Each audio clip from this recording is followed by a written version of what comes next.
Olá, bem-vindos a esta análise onde a gente vai, basicamente, abrir a caixa de ferramentas de todo grande contador de histórias para entender o que, no fundo, faz uma narrativa prender a nossa atenção do início ao fim. Vamos começar com uma pergunta que parece simples, mas não é. Qual é a estrutura, sabe, a arquitetura invisível que sustenta os livros, filmes e séries que a gente adora? Então, o nosso roteiro hoje é esse.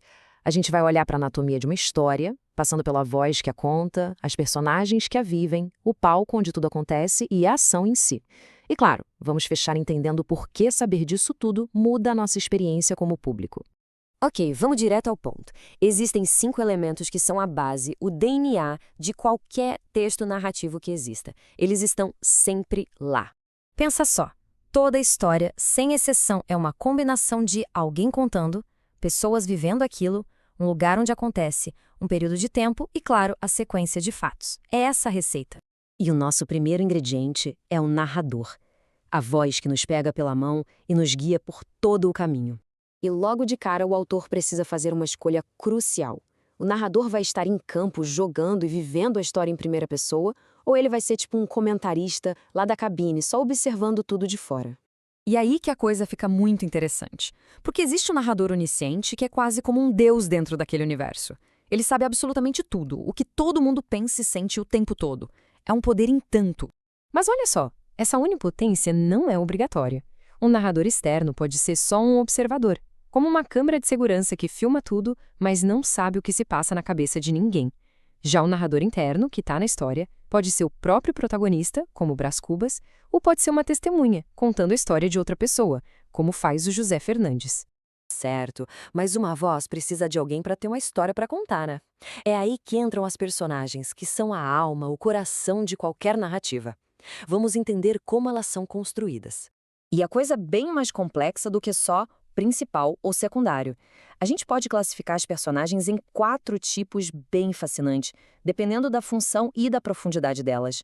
Primeiro, a personagem típica. Pensa nela como um grande carimbo de um grupo social. Ela não representa só a si mesma, mas todo um estereótipo, como o Leonardo, que é a própria encarnação do malandro carioca da sua época.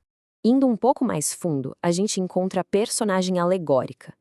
Essa aqui é a personificação de uma ideia, de um conceito abstrato. Pensa na justiça com a balança, ou no caso da literatura brasileira, a Iracema, que é a própria representação do continente americano antes da chegada dos europeus.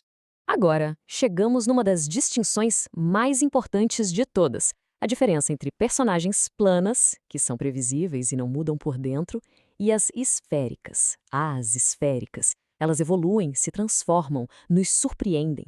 São elas que carregam as grandes viradas da história. E aqui tem um detalhe fundamental. Adaptação é diferente de transformação. Se adaptar é superficial, é mudar por fora para se encaixar, como faz o Jerônimo em O Cortiço. Agora, transformação é interna, profunda, irreversível. É o que acontece com o Bentinho, que se transforma naquele homem amargo e consumido pelo ciúme. Não tem mais volta. Beleza, já temos quem conta e quem vive a história. Mas onde e quando tudo isso acontece? Vamos falar do palco, o espaço e o tempo.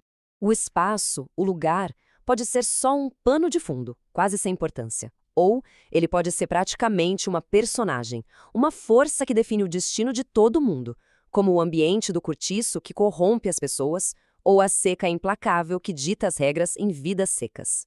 Com o tempo, é a mesma coisa. Ele não é sempre linear. Existe o tempo do relógio, o cronológico, mas também existe o tempo psicológico. É a nossa percepção. Sabe como um momento feliz parece passar voando, enquanto um minuto de angústia parece durar uma eternidade? É exatamente isso.